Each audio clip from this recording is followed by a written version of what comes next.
The rain hammered against the windows like angry fists as Chioma stumbled through the doorway, her 3-month-old daughter Zara pressed against her chest. The baby's cries were swallowed by the roar of thunder that shook the ground beneath them. Behind her, the door of their apartment in Surulere, Lagos, slammed shut with a finality that made her blood run cold. "Please, Emeka," she screamed, pounding on the metal door with her free hand. "She's your daughter. Let us back in." But her husband's voice cut through the storm like a blade. "You're not my wife anymore. Take that cursed child and never come back." The rain soaked through her thin nightgown within seconds. Chioma looked down at little Zara, whose face was turning red from crying, and felt her heart shatter into a million pieces. How had they gotten here? Just hours ago, she had been sleeping peacefully in their bed. Now she stood in the storm at 2 a.m, cast out like garbage, with nowhere to go and no one to turn to. She tried the door one more time, but it wouldn't budge. Through the window, she could see Emeka's shadow moving away, turning off the lights one by one. He was really doing this. He was really abandoning them. Chioma wrapped her wrapper tighter around Zara and began walking down the street. The storm was getting worse. Lightning split the sky, illuminating the empty roads of Lagos. Water rushed through the gutters, carrying debris and trash. She had no phone, no money, nothing but the clothes on her back and her baby in her arms. Her legs trembled as she walked, not from the cold, but from fear. Where would they go? Her family had disowned her when she married Emeka against their wishes. His family had never accepted her. She had burned every bridge for this man, and now he had thrown her away like she meant nothing. As she turned the corner near the bus stop, her foot caught on something and she nearly fell. She managed to catch herself, protecting Zara from hitting the ground, but her knees scraped against the concrete. Blood mixed with rainwater, but she barely felt the pain. The physical hurt was nothing compared to the agony in her chest. "I'm sorry, my baby," she whispered to Zara, kissing her wet forehead. "Mama will protect you. I promise." But even as she made that promise, she wondered how she would keep it. The night stretched before them like an endless void, and the storm showed no signs of stopping. Every step felt heavier than the last. Her vision blurred, not just from rain, but from tears she refused to let fall. Then, through the sheets of rain, she saw headlights approaching. A black Mercedes with tinted windows slowed down beside her. The window rolled down, and a woman's voice called out, gentle but commanding, "Sister, you cannot be out here with that baby. Please, get in." Chioma hesitated. In Lagos, you didn't just get into strangers' cars. But what choice did she have? She looked down at Zara, who had stopped crying and was now shivering uncontrollably. "Who are you?" Chioma asked, her voice barely audible over the rain. The woman smiled, and something about her face seemed to glow in the darkness. "Someone who has been looking for you for a very long time." Before Chioma could process those strange words, the back door opened as if by itself, and warmth flooded out from inside the car. It felt like an invitation from destiny itself. Did she make the right choice getting into that car? Would you have done the same? Drop your thoughts in the comments below, and if you're loving this story so far, hit that subscribe button because what happens next will blow your mind. Chioma's body moved before her mind could catch up. The warmth from the car was too inviting, and Zara needed shelter desperately. She climbed into the back seat, cradling her baby close. The door closed behind them with a soft click, and immediately, the sounds of the storm became muffled, almost distant. The woman in the front passenger seat turned to face them. She was striking, probably in her late 50s, wearing an elegant white agbada with gold embroidery. Her skin was smooth and radiant, and her eyes held a wisdom that made Chioma feel both comforted and exposed at the same time. "Wrap this around the baby," the woman said, handing Chioma a soft blanket that smelled of lavender and something else, something that reminded her of her grandmother's house before she passed. "And here for you." The driver, a quiet man in a black suit, passed back a towel without saying a word. Chioma noticed he kept his eyes forward, professional and detached. "Thank you," Chioma whispered, her teeth chattering as she dried Zara first, then herself. "I don't know how to repay your kindness." The woman waved her hand dismissively. "Kindness is not a debt, my dear. It is a seed. My name is Chief Mrs. Adebayo, but you can call me Mama Kemi. And you are Chioma Okafor, formerly known as Chioma Nwosu before you married that foolish boy." Chioma's blood ran cold. "How do you know my name? Who are you really?" Mama Kemi's smile was mysterious. "I told you already. Someone who has been looking for you. Tell me, do you know why your husband threw you out tonight?" Chioma's lips trembled. "He said terrible things. He said Zara isn't his child. He said I've been unfaithful. But I swear I have never looked at another man. Emeka is the only man I've ever been with." "I believe you," Mama Kemi said simply. But someone planted that lie in his head. His cousin Ngozi. She's been in love with him since they were children. She showed him edited photos, hired someone to send fake messages from a strange number to his phone. She's been working on destroying your marriage for 6 months. But why? How do you know all this? Chioma felt dizzy. The car was moving now, gliding smoothly through the flooded streets. "Because Ngozi used to work for me before I fired her for stealing. She's cunning but not as clever as she thinks. When I heard she was targeting you, I started watching. Tonight, I followed your husband from the bar where she filled his head with poison. I knew he would do something foolish." Chioma looked down at Zara, who was finally sleeping peacefully, warm and dry. "But why do you care about me? I'm nobody. Just another woman suffering in Lagos."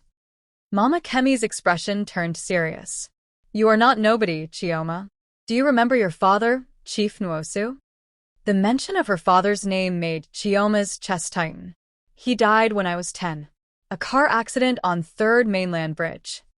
"It wasn't an accident," Mama Kemi said quietly. "And he didn't die."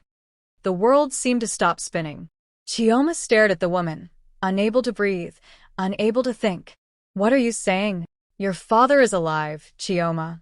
He's been in a coma for 15 years, but 3 weeks ago, he woke up. And the first name he spoke when he opened his eyes was yours." Chioma began to shake violently. This couldn't be real. None of this could be real. She must have hit her head during the storm. She must be hallucinating.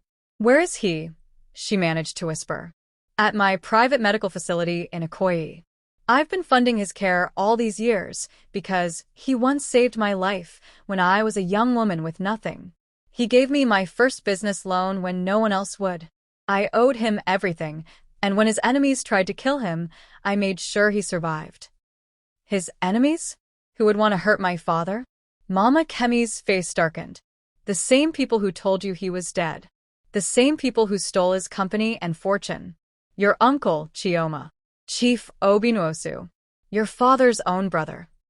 The car pulled up to a tall, modern building with lights blazing from every window despite the early hour. The sign read Adebayo Medical Center. "Come," Mama Kemi said, opening her door. "Your father has been waiting 15 years to see you again. And he has much to tell you about the empire that is rightfully yours." Chioma stepped out of the car, her legs weak, her mind reeling. In the span of one night, she had lost everything and possibly gained everything back. As they walked toward the entrance, she noticed black SUVs parked in strategic positions around the building and men in dark suits watching from the shadows. Just as they reached the door, Mama Kemi's phone rang. Her face went pale as she listened. "When?" she snapped. "How many of them?" She turned to Chioma, and for the first time, there was fear in her eyes. "Your uncle's men. They know you're alive. They know your father is awake. And they're coming." Mama Kemi grabbed Chioma's arm and pulled her through the glass doors. "Move quickly, but don't run. We don't want to alarm anyone." The lobby of the medical center was pristine, all white marble and soft lighting. A receptionist looked up and immediately buzzed them through a security door without questions. They were expected. Everything about this felt orchestrated, planned, like Mama Kemi had been preparing for this moment. "How much time do we have?" Chioma asked, clutching Zara tighter. 10 minutes, maybe less. Your uncle has people everywhere. I should have known he'd be monitoring hospitals and clinics. The moment your father's brain activity spiked 3 weeks ago, it must have triggered alerts and systems I didn't even know he'd compromised. They rushed down a corridor lined with expensive artwork. Chioma's wet clothes left a trail of water on the polished floor. Her mind was racing. Could her uncle really be a murderer? The man who had hugged her at her father's funeral? The man who had helped raise her after her mother died from heartbreak a year later? The elevator took them to the 7th floor. When the doors opened, security guards stood waiting, all armed. "Madam, they've breached the perimeter fence on the east side," one of them reported. "We're locking down the building now." Good. "Take positions on all stairwells. No one gets to this floor." Mama Kemi turned to Chioma. "We have to move your father. There's a helicopter on the roof, but we need 5 minutes to prep it." "A helicopter? This is insane. This is like a movie. Your father is worth over 2 billion naira, Chioma. More, if you count the properties and businesses your uncle has been running in his name. This is not a movie. This is Lagos. This is what happens when powerful people want to stay powerful." They hurried down another hallway. At the end, 2 nurses stood guard outside a private room. When they saw Mama Kemi, they quickly opened the door. Nothing could have prepared Chioma for what she saw. Her father lay in a hospital bed, thinner than she remembered, his hair now completely white. But his eyes were open and alert. When he saw her, tears immediately began streaming down his face. "Chioma," he whispered, his voice weak but unmistakable. "My little Chichi." The nickname broke her. Only her father had ever called her that. Chioma rushed to his bedside, careful not to jostle Zara. "Papa? Is it really you?" He reached up with a trembling hand and touched her face. "I'm so sorry, my daughter. I'm so sorry for everything you've suffered. I tried to wake up. I fought so hard to wake up. Papa, they said you died. Uncle Obi said you died." Her father's face hardened at the mention of his brother's name. "Obi tried to kill me. We were in the car together that night, coming back from a business meeting in Ibadan. He asked our driver to stop, said he needed to make a phone call. Then 3 men appeared. They beat me until I couldn't see, couldn't breathe. Obi stood there and watched. He told them to throw me in the lagoon." Chioma felt sick. "But how did you survive?" "Mama Kemi's people were following us. She'd suspected Obi was planning something. They pulled me out of the water and brought me here. But the injuries were too severe. I slipped into a coma before I could tell anyone what happened." An alarm began blaring throughout the building. Red lights flashed in the hallway. "They're inside," Mama Kemi said, her voice urgent. "We need to move now." 2 male nurses rushed in with a mobile stretcher. They quickly began transferring Chioma's father while checking his 4 lines and monitors. "Chioma, listen to me," her father said, gripping her hand with surprising strength. "In my old office at the house in Victoria Island, there's a safe behind the painting of your mother. The code is your birthday. Inside is a flash drive with everything, all the evidence of what Obi has done. Bank records, recordings, everything. You need to get it." "Papa, I can't go back there. Uncle Obi lives in that house now." "You must. Without that evidence, it's my word against his, and I'm a man everyone thinks has been dead for 15 years. The flash drive is the only thing that can destroy him and restore our family name." They were moving now, rushing toward a service elevator. The sounds of shouting echoed from the stairwells. Glass shattered somewhere below them. Mama Kemi was on her phone, barking orders. "Yes, divert them to the east wing. Make them think we're heading for the parking garage." The service elevator opened directly onto the roof. The wind from the helicopter blades nearly knocked Chioma over. Rain still poured from the dark sky, though dawn was beginning to break on the horizon. "Get in," Mama Kemi shouted over the noise. They loaded her father into the helicopter. Chioma was about to climb in when Mama Kemi grabbed her shoulder. "You're not coming with us." "What? No." "I just found him, and you'll see him again, but we can't all be in one place. It makes us too easy a target. My driver will take you somewhere safe, somewhere Obi will never think to look." But the flash drive, How will I get it? Mama Kemi pressed something into her hand. A key. That's to your old house. Obi changed all the locks except the servant's entrance in the back. He was too arrogant to think anyone would dare enter. Go tonight during his monthly business dinner. He never misses it. You'll have 2 hours. The helicopter began to lift off. Chioma's father reached out toward her one last time. Be careful, Chichi. Trust no one except Mama Kemi. Then they were gone, disappearing into the breaking dawn. Chioma stood on the roof, soaked again, holding her sleeping baby and a key that could change everything. Below her, she could hear men shouting, searching. She turned to find the door back into the building, but it burst open before she could reach it. A man stepped out, pointing a gun directly at her chest. Hello, niece, Uncle Obi said with a cold smile. We need to talk. Have you ever had to choose between running toward danger or away from it? What would you do if you were Chioma right now? Share your thoughts in the comments, and don't forget to like this video if this story is keeping you on the edge of your seat. Where are you watching from? Drop your location below. We love seeing our viewers from all over the world. Time seemed to freeze. Chioma stared at the gun, then at the face of the man she'd once called Uncle. Uncle Obi looked older than she remembered, his face harder, more cruel. He wore an expensive suit that probably cost more than most Nigerians earned in a year, and his shoes were polished to a mirror shine despite the rain.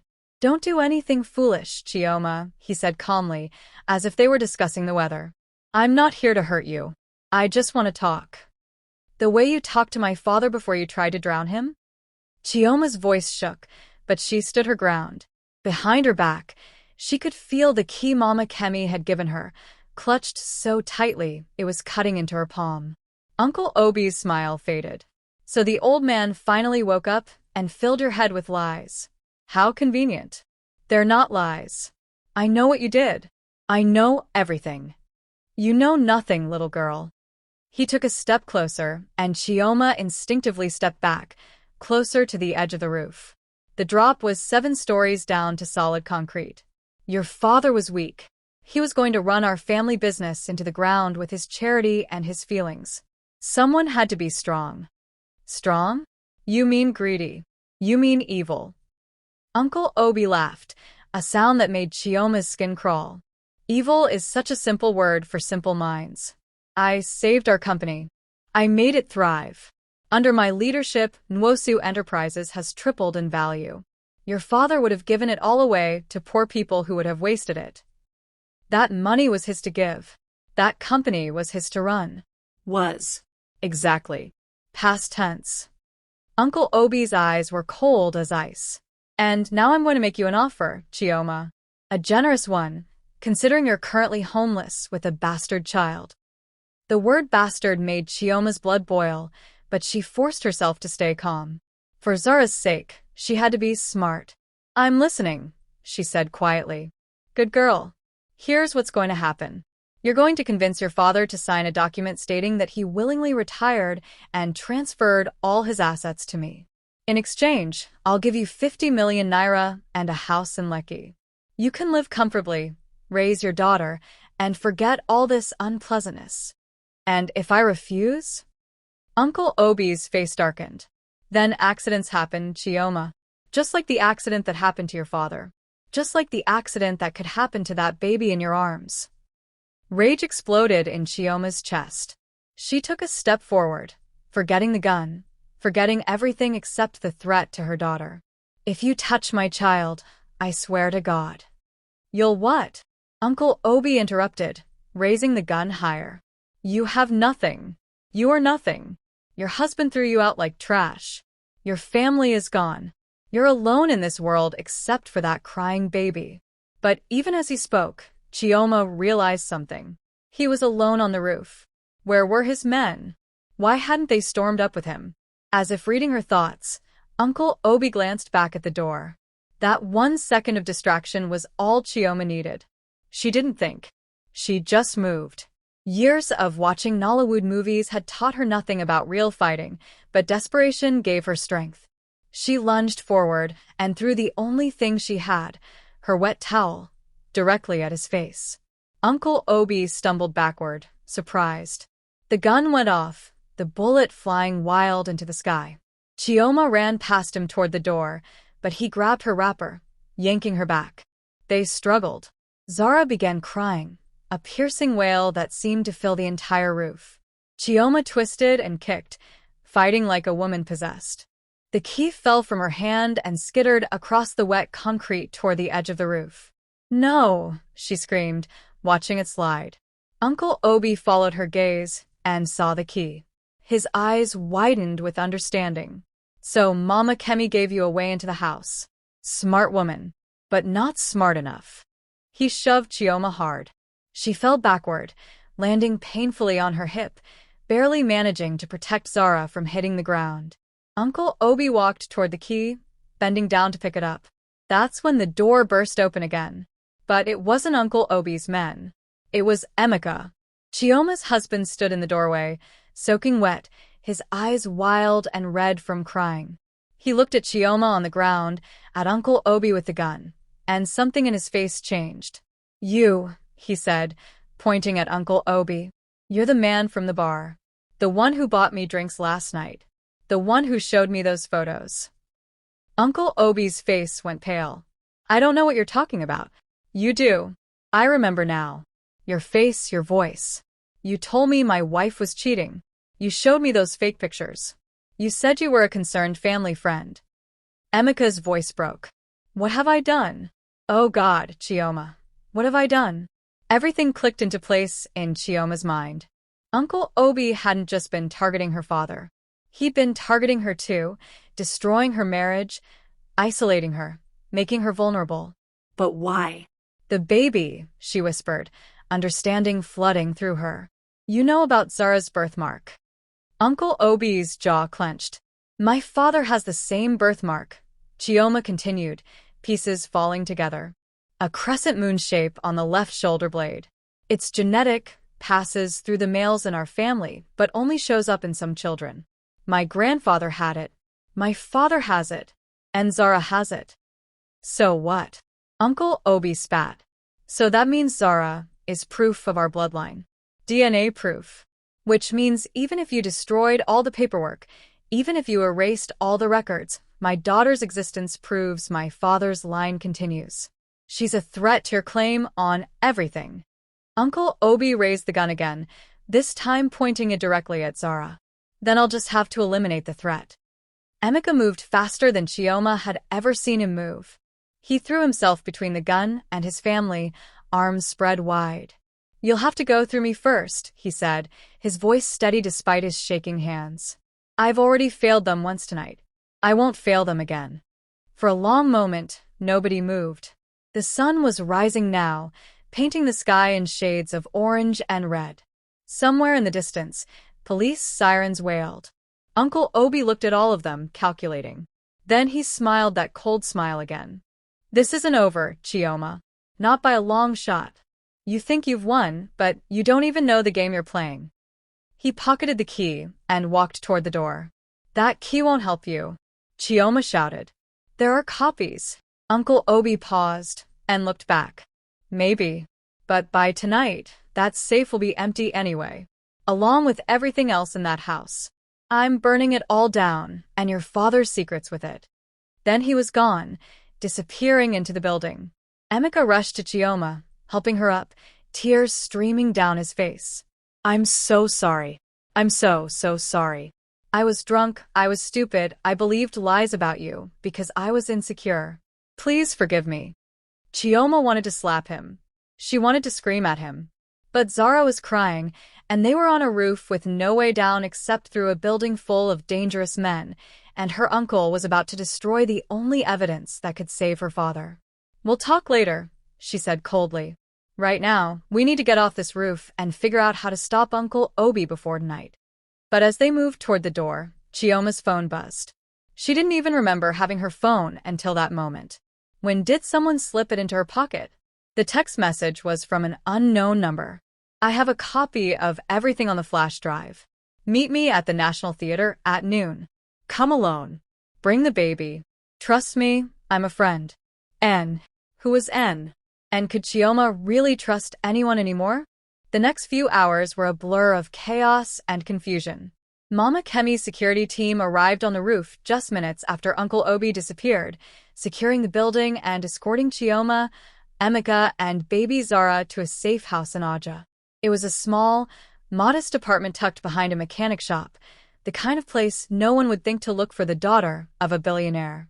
Chioma sat on a worn sofa, feeding Zara while Emeka paced the small living room like a caged animal. He hadn't stopped apologizing, hadn't stopped crying, but Chioma's heart was still too raw to offer him forgiveness. "I should have trusted you," Emeka said for the 100th time. "I should have known those photos were fake.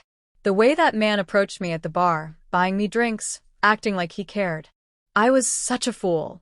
"Yes, you were," Chioma said flatly. She was too tired for softness, too angry for compassion. "You threw your wife and newborn baby out into a storm because a stranger showed you some pictures. What kind of man does that?" Emeka's face crumpled. "A weak one. A stupid one. But Chioma, I want to make this right. Tell me how to make this right." Before she could answer, her phone buzzed again. Another message from the mysterious N. "Time is running out. Your uncle's men are heading to Victoria Island now. If you want to save your father's legacy, you must meet me. Noon. National Theater. I'll be wearing a red headscarf." Chioma checked the time. It was already 11:15. "I have to go," she said, standing up. "Go where?" "Chioma, Mama Kemi said to stay here until she contacts us. Someone has information about the flash drive. They say they have copies of everything." Emeka grabbed her arm gently. "It could be a trap. Your uncle could have sent that message. Or it could be the only chance we have." Chioma pulled away from him. "My father risked everything to keep those records safe. I won't let Uncle Obi destroy them." "Then I'm coming with you." No. The message said to come alone. "I don't care what the message said. I'm not letting you walk into danger by yourself. Not again." There was steel in Emeka's voice now, determination she hadn't heard in months. "You can hate me, Chioma. You can divorce me after this is all over. But right now you're my wife, and that's my daughter, and I'm going to protect you both." Chioma wanted to argue, but she was exhausted. And despite everything, a small part of her was relieved not to face this alone. Fine. "But you stay in the car with Zara. I go in alone." They took a taxi to Iganmu, getting out 2 blocks from the National Theater. The massive building loomed ahead of them, its distinctive architecture a landmark of Lagos culture. On a normal Sunday, it would be bustling with activity, but today it seemed strangely quiet. "I don't like this," Emeka muttered, scanning the area. "Where is everyone?" "It's still early," Chioma said, though she felt the same unease. "Wait here. If I'm not back in 20 minutes, call Mama Kemi." She kissed Zara's forehead and walked toward the theater entrance. Her heart pounded with each step. The main doors were locked, but a side entrance stood slightly ajar. Chioma pushed it open and stepped inside. The interior was dark and cool. Her footsteps echoed on the tile floor as she made her way through empty corridors. Ahead, she could see light coming from the main auditorium. "Hello," she called out. "I'm here. I got your message." "Come to the stage," a woman's voice answered. It sounded young, familiar somehow, but Chioma couldn't place it. She entered the auditorium. Rows and rows of empty seats stretched before her. On the stage, illuminated by a single spotlight, stood a woman in a red headscarf. She was petite, probably in her late 20s, wearing jeans and a simple blouse. As Chioma walked down the aisle toward the stage, the woman removed her headscarf. Chioma's blood turned to ice. "Ngozi." Emeka's cousin smiled, but it wasn't a friendly smile. "Hello, Chioma." "Surprised. You're in? You sent those messages?" Chioma's mind raced. "But you're the one who destroyed my marriage. You showed Emeka those fake photos." "I did," Ngozi said simply, as if admitting she'd borrowed sugar without asking. "But that was before I knew who your uncle really was." "What are you talking about?" Ngozi pulled out a small flash drive from her pocket. 3 days ago, Uncle Obi hired me to do a job. He wanted me to hack into some old business files, clean up some records. He paid me very well. But I got curious. I started digging deeper than I was supposed to. She held up the flash drive. This contains everything your father collected. Murder plots, money laundering, bribes to government officials, connections to drug cartels. Uncle Obi isn't just a thief, Chioma. He's a criminal mastermind who's been using your family's legitimate business as a front for years. Chioma felt dizzy. Why are you telling me this? Why help me after what you did? Ngozi's face softened slightly. Because I made a mistake. I was jealous, stupid, selfish. I loved Emeka, and I wanted you gone. But I never wanted you dead. And when I saw what your uncle was planning to do to you and your baby, I realized I had become part of something evil. What is he planning? Tonight, at his business dinner, he's meeting with some very dangerous men from Port Harcourt. They're going to make you and your entire family disappear. Your father, Mama Kemi, everyone who knows the truth. Chioma's legs nearly gave out. She grabbed the back of a seat to steady herself. We have to go to the police. The police? Ngozi laughed bitterly. Half the senior officers in Lagos are on your uncle's payroll. The flash drive has proof of that too. We can't trust the police. We can't trust anyone in Nigeria. Then what do? Ngozi came down from the stage, moving closer. We go public. We give this information to journalists, to international media, to human rights organizations. We make so much noise that your uncle can't silence us all. But that will take time. You said he's moving tonight. I know. That's why we need to do something crazy first. Ngozi's eyes gleamed with a dangerous light. We need to go to that dinner. We need to record everything he says. Get him to confess on camera. That's suicide. He'll kill us the moment he sees us. Not if we're live streaming. Not if thousands of people are watching in real time. Ngozi pulled out her phone. I have contacts in the media, bloggers who would love this story. We walk in there with cameras rolling, confront him in front of all his business partners, and force him to show his true face. Chioma shook her head. It's too dangerous. I have a baby to think about. And that baby deserves a future where she's not running from killers her whole life. Ngozi stepped closer, pressing the flash drive into Chioma's hand. I know I have no right to ask you to trust me, but I'm asking anyway. Let me help fix what I broke. Chioma looked down at the tiny flash drive in her palm. Such a small thing to contain so much power, so much pain, so much truth. Behind her, she heard footsteps. She spun around to see Emeka running down the aisle, his face panicked. Chioma, we need to leave now. I just saw Uncle Obi's car pull up outside. He's here. The lights in the auditorium suddenly blazed to full brightness. Chioma blinked, momentarily blinded. When her vision cleared, she saw figures emerging from all the exits. Men in dark suits, at least a dozen of them, blocking every way out. Uncle Obi walked down the center aisle, clapping slowly. Wonderful performance, Ngozi, he said, his voice echoing through the theater. You played your part perfectly. Ngozi's face went white. What? No, Uncle Obi, I wasn't. Wasn't what? Wasn't planning to betray me? Please. He laughed coldly. I've been monitoring your computer for weeks. I knew the moment you started copying files. I knew when you contacted my dear niece. You really think I would let a small-time hacker outplay me? He turned to Chioma. And you, my naive little niece, walking right into the trap. Though I must admit I'm disappointed. I expected Mama Kemi to be smarter than this. That's when Chioma understood. The flash drive in her hand wasn't the real one. This had all been a setup to lure them out of hiding. Where's Zara? She screamed at Emeka. Where's our baby? Emeka's face was anguished. I left her in the car with a taxi driver. I thought it would be safer. Uncle Obi smiled. The taxi driver who works for me? Yes, your daughter is quite safe. For now.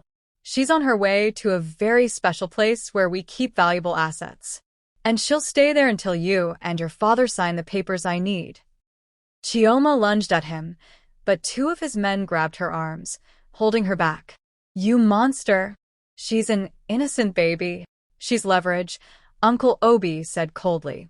And if you want to see her again, you'll do exactly what I say. All of you. He looked at Ngozi. That includes you, my dear. You really should have stayed loyal. Now you'll face the same consequences as them. As his men closed in, Chioma's phone suddenly rang. The sound was jarring in the tense silence. Uncle Obi nodded, and one of his men checked the caller ID. It's Mama Kemi, he reported. Uncle Obi's smile faded. Don't answer it. But the phone kept ringing. And ringing. And then every phone in the theater began buzzing at once. All of Uncle Obi's men pulled out their devices, looking confused. Sir, it's a broadcast message. It's going to everyone in our network. Uncle Obi snatched the nearest phone, and his face went deathly pale as he read. Chioma couldn't see what the message said, but she saw its effect. Uncle Obi's carefully controlled expression cracked, revealing raw fear underneath. What does it say? She demanded. Uncle Obi looked at her, and for the first time, she saw him truly rattled. It says, "The whole world is watching." Above them, on the theater's massive screen, footage began to play. Video of Uncle Obi attacking someone in a car 15 years ago.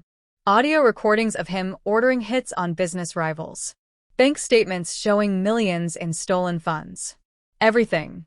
And in the corner of the screen, a live counter showing how many people were watching the stream. The number was climbing rapidly. 10,000, 20,000, 50,000. Mama Kemi's voice came through the theater's sound system, powerful and clear. Good afternoon, Lagos. Good afternoon, Nigeria. Good afternoon, world. My name is Chief Mrs. Adebayo, and today I'm going to tell you the true story of one of Nigeria's most respected businessmen. And before we're done, you'll know him for what he really is. A murderer, a thief, and a monster. This is getting intense. What do you think happens next? Can Chioma get her baby back? Will Uncle Obi escape justice? Drop your predictions in the comments below, and make sure you subscribe so you don't miss the next chapter. Share this video with someone who loves a good story. They'll thank you later. The theater erupted into chaos. Uncle Obi's men stood frozen, unsure whether to follow their orders or run. Their boss screamed at them to shut down the broadcast, to find the source, to do something, but the damage was already spreading like wildfire across the internet. On the massive screen, the evidence continued to play. Video after video, document after document, each one more damning than the last. Chioma watched in horrified fascination as her uncle's entire criminal empire was exposed for the world to see. Uncle Obi grabbed one of his men by the collar. Find out where that baby is. We still have leverage. But before anyone could move, the theater doors burst open. Not with Uncle Obi's men this time, but with actual police officers. Real ones. Chioma could tell by the way Uncle Obi's face went from red to gray in an instant. Leading them was a woman in a sharp uniform, Assistant Commissioner Funmi Adenike, whose face Chioma recognized from news reports about anti-corruption efforts. Chief Obi Nwosu, the commissioner announced, her voice ringing with authority. You are under arrest for attempted murder, fraud, money laundering, and conspiracy to commit murder. You have the right to remain silent. Uncle Obi's men scattered, but they were quickly surrounded. There was no escape. The theater had become a cage. This is illegal. Uncle Obi shouted. I know my rights. I know people in government. Yes, you do, Commissioner Adenike said calmly, approaching him. And they're all being arrested right now, simultaneously, in coordinated raids across Lagos. Did you really think Mama Kemi would make a move without ensuring every loose end was tied up? She gestured to the screen. 50 million people are watching this live stream right now. 50 million witnesses. You can't bribe them all. You can't threaten them all. You can't make them disappear. Chioma felt tears streaming down her face. My baby. Please, he took my baby.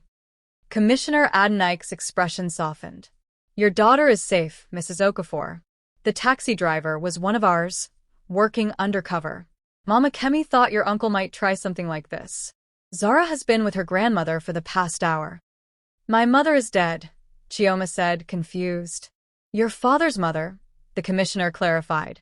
She's been living quietly in Betrayal all these years, thinking her son was dead and her granddaughter had forgotten her. Mama Kemi reunited them this morning.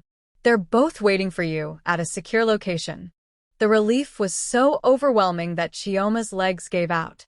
Emeka caught her, holding her up, both of them crying now. Uncle Obi was being handcuffed, but he was still talking, still threatening. You think this is over? You think one arrest will stop everything? I have friends in high places. I'll be out in a week. Mama Kemi's voice came through the speakers again. No, Obi. You won't. Because in the past hour, we've also sent everything to the Economic and Financial Crimes Commission, to international authorities, to human rights organizations in Geneva, and to 3 major international news networks. CNN is running your story right now. BBC Africa is covering it. This isn't just a Nigerian scandal anymore. It's global. On the screen, the feed switched to show live news coverage from international outlets. Chioma saw her uncle's face plastered across screens worldwide, his crimes being discussed in English, French, and Arabic. Uncle Obi stopped struggling. His shoulders slumped. For the first time, he looked old, defeated, human. How? He whispered. How did you do this? A figure stepped out from the shadows at the back of the theater. Chioma gasped. It was her father, Chief Nwosu, in a wheelchair, but very much alive and alert. Behind him, Mama Kemi pushed his chair down the aisle. You made one mistake, brother, Chief Nwosu said, his voice weak but clear. You underestimated the people who loved me. Mama Kemi didn't just save my life. She built an entire network over 15 years, waiting for the day I would wake up. Lawyers, journalists, police officers, business people, all people you had wronged or who believed in justice. An army you never saw coming. Uncle Obi stared at his brother with pure hatred. I should have made sure you were dead. Yes, Chief Nwosu agreed. You should have. That was your fatal flaw. You were too arrogant to check. Too confident in your own intelligence. Chioma ran to her father's wheelchair, falling to her knees beside him. Papa, you should be in the hospital. I needed to see this, he said, touching her face with his trembling hand. I needed to see justice done. I needed to see you safe. Ngozi stood awkwardly to the side, clearly unsure whether to stay or try to slip away. Commissioner Adenike noticed her. Ngozi Okafor, she said. We need to take your statement as well. Am I under arrest? Ngozi asked, her voice small. Chief Nwosu intervened. That depends. Mama Kemi tells me you're the one who copied the files and tried to warn my daughter, even after being part of the plot against her. Ngozi nodded miserably. I was jealous and stupid. I hurt people who didn't deserve it. I don't expect forgiveness. Good, Chief Nwosu said. Because forgiveness isn't free. But redemption is possible. You'll testify against everyone involved in this conspiracy. You'll help us untangle every thread of corruption. And if you do that faithfully, perhaps the courts will show mercy. I'll do it, Ngozi said immediately. I'll tell you everything. She turned to Chioma and Emeka. I'm sorry. I know that doesn't fix anything, but I'm sorry. Chioma looked at the woman who had tried to destroy her marriage, who had nearly cost her everything. Part of her wanted to hate Ngozi forever. But standing there, watching her uncle being led away in handcuffs, seeing how quickly evil could spread and corrupt, she understood something important. Hurt people, Chioma said quietly. I don't forgive you yet. Maybe I never will. But I hope you find a way to become better than what you were. Ngozi nodded, tears streaming down her face, as officers led her away to give her statement. Emeka stood beside Chioma, looking lost. What happens now? He asked. To us, I mean.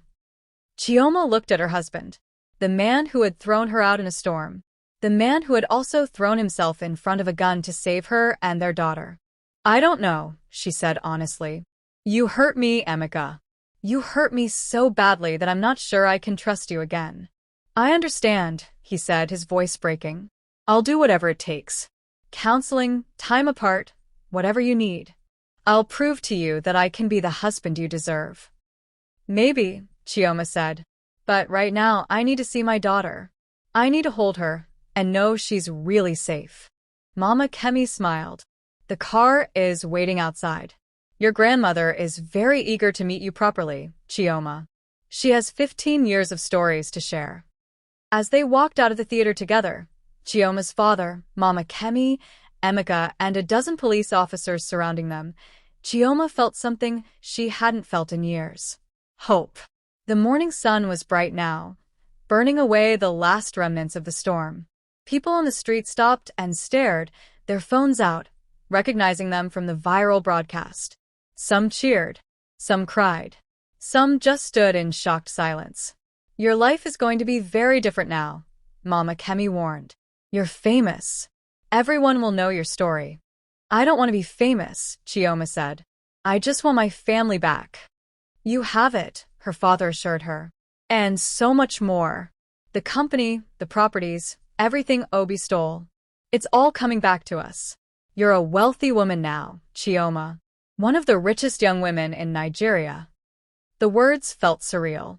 24 hours ago, she'd been thrown out in a storm with nothing. Now she had everything. What do I do with it all? She asked, overwhelmed. Her father smiled. Whatever you want. But knowing you, knowing the woman your mother and I raised, I think you'll do something good. Something that helps people like you were helped last night. They reached the car.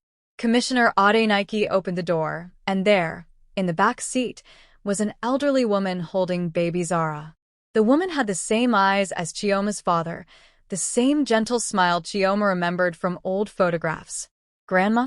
Chioma whispered. Chi-Chi, the old woman said, using that precious nickname. Come here, child. Come meet your grandmother properly. Chioma climbed into the car and was pulled into a hug that smelled like coconut oil and old memories. Zara gurgled happily between them, oblivious to the chaos her existence had caused, the lives she had changed simply by being born. As the car pulled away from the National Theater, driving toward whatever came next, Chioma looked back one last time. She saw Uncle Obi being loaded into a police van, his expensive suit wrinkled, his carefully constructed life destroyed. She felt no joy in his downfall, only sadness for all the years wasted, all the pain caused, all because one man chose greed over family. But that was his story now. Chioma had her own story to write, and it was just beginning. 6 months later, Chioma stood on the balcony of her father's restored mansion in Victoria Island, watching the sun set over Lagos. The city sprawled before her, chaotic and beautiful, full of the same struggles and dreams it had always contained. But everything looked different now through her eyes. Behind her, inside the house, she could hear laughter. Her grandmother was singing to Zara, an old Igbo lullaby that Chioma barely remembered from her childhood. Her father was in his study, growing stronger every day, working with lawyers to rebuild the company with new values, new integrity. Mama Kemi visited twice a week, helping guide them through the complicated process of reclaiming everything Uncle Obi had stolen. The trial had been swift. With so much evidence, so many witnesses, and the whole world watching, there was no escaping justice. Uncle Obi was sentenced to 25 years in prison. Most of his accomplices received similar sentences. The corrupt officials he'd bribed were removed from office. It felt like Lagos itself was getting a fresh start. Chioma heard footsteps behind her. She didn't need to turn around to know it was Emeka. Zara's asking for you, he said softly. Well, not asking exactly. She's 6 months old, but she's making that face she makes when she wants her mama. Chioma smiled but didn't turn around. I'll be there in a minute. Emeka hesitated, then stepped closer. Can we talk? Really talk? We talk every day, Emeka. You call. You visit. You bring gifts. But you won't tell me what you've decided. About us. About our marriage. Chioma finally turned to face him. Her husband looked different than he had that terrible night. He'd lost weight, gained some gray hairs despite being only 32. The guilt had aged him, but it had also humbled him in ways that made him seem more real, more human. I've been going to therapy, she said. Dr. Okonkwo in Ikoyi. She's helping me work through everything. The trauma, the trust issues, the anger. That's good, Emeka said carefully. I've been going too. To a different therapist.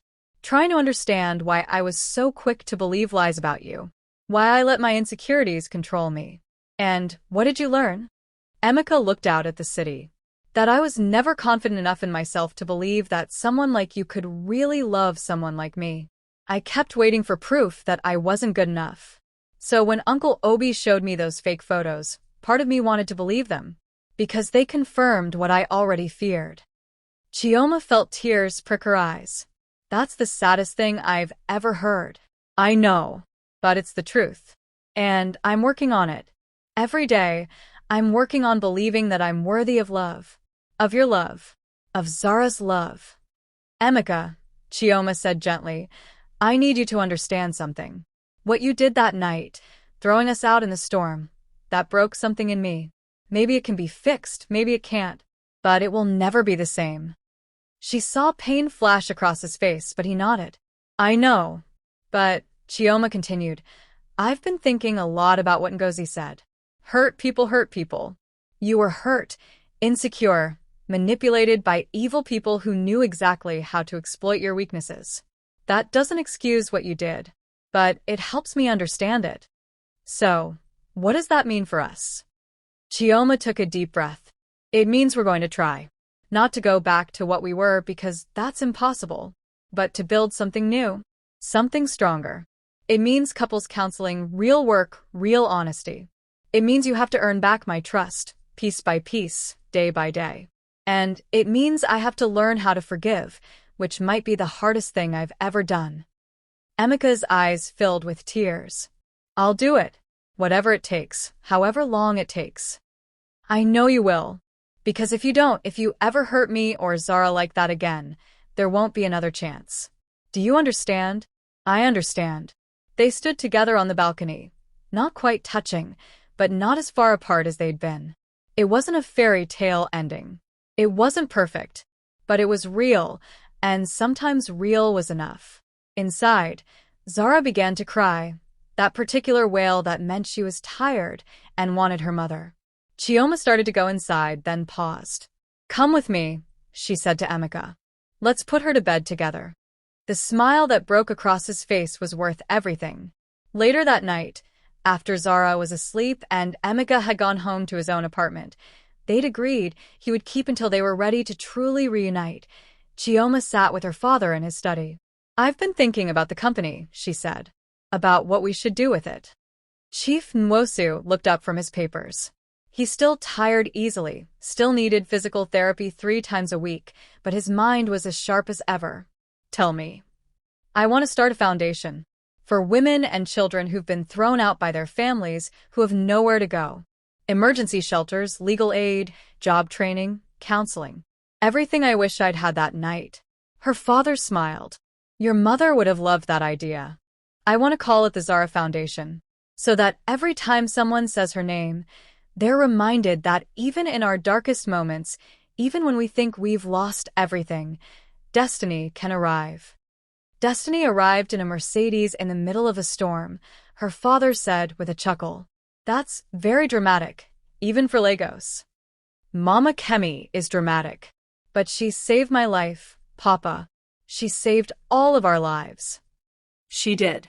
And she tells me you've been working with Ngozi on the Foundation's technology infrastructure. Chioma nodded. Ngozi's good with computers, and she's trying to make amends.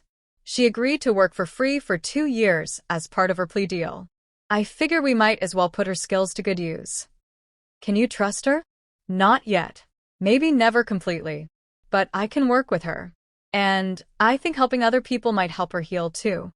Her father studied her for a long moment. When did you become so wise, Chi-Chi? The night you threw me out of the nest, Papa. I learned to fly. I never threw you out. Your mother and I always. I know, Papa. I'm talking about life. About how sometimes the worst things that happen to us force us to become stronger than we ever knew we could be. Chief Nwosu reached across his desk and took his daughter's hand. You know, when I was lying in that hospital bed all those years, trapped in my own mind, unable to move or speak, I had a lot of time to think. About my mistakes, my regrets, the ways I could have been better. You were a good father. I was an absent father.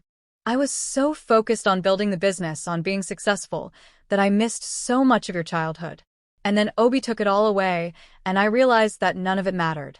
The money, the power, the respect. The only thing that mattered was you. The family I'd neglected while chasing success. Papa, don't. Let me finish. When I woke up and learned what had happened to you, how you'd struggled alone, how you'd been thrown out with your baby, I felt like I'd failed you. But then I watched you, Chi-Chi. I watched you survive. I watched you fight. I watched you become stronger and braver than I ever was. And I realized you didn't need me to save you. You saved yourself. Chioma wiped tears from her eyes. I had help. A lot of help. But you had the courage to accept it. The wisdom to trust Mama Kemi when it mattered. The strength to keep going when most people would have given up. That's not something anyone taught you. That's who you are. They sat in comfortable silence for a while, father and daughter, both survivors of the same evil, both rebuilding their lives from ashes. What happened to Uncle Obi? Chioma asked finally. Have you seen him? Her father's expression darkened. Once. He asked me to visit him in prison. I went, mainly because I needed to understand why. Why he hated me so much that he was willing to kill me. What did he say? He said that our father always loved me more. Always trusted me with the business, even though Obi was older. Always praised my ideas while dismissing his.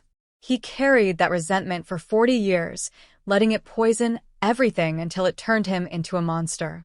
Do you think that's true? That your father favored you? Chief Nwosu sighed. Probably.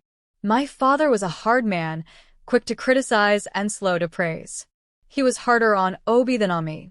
But Obi chose what he did with that pain. He could have talked to me, could have worked with me to build something together. Instead, he let bitterness destroy him. Did you forgive him? No. I don't think I can. Maybe that makes me a bad person, but when I think about what he tried to do to you, to Zara, to our family, I feel nothing but anger. He didn't just try to kill me. He tried to erase our entire line. That's not something I can forgive. Chioma understood. Some wounds were too deep for forgiveness. Some betrayals too complete. But I've let go of the hatred, her father continued. I won't let him poison my life anymore. He's in prison. Justice was served. And we're free to live without fear. That's enough for me. A notification buzzed on Chioma's phone. She glanced at it and smiled. The foundation's website just went live. Ngozi and her team finished it. Show me. Chioma pulled up the website on her father's computer. The homepage featured a photo of a mother and child, faces turned toward the sunrise. The tagline read, "When darkness falls, destiny rises." It's perfect, her father said. Your mother would be so proud. I wish she could see this. See Zara. See everything. She can, Chi-Chi. Wherever she is, she's watching over all of us. Chioma stood up to leave, but paused at the door.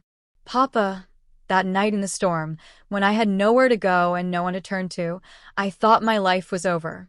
I thought destiny had abandoned me. But it hadn't. No. Destiny was just waiting for the right moment to arrive in a Mercedes with an angel named Mama Kemi behind the wheel. Her father laughed, a sound that was becoming more common in the house these days. Go to bed, Chi-Chi. Tomorrow we have that meeting with the journalist from CNN. They want to do a follow-up story on everything that's happened. More publicity, Chioma groaned. I'm tired of cameras. Then use them. Use every platform they give you to help other women, other families.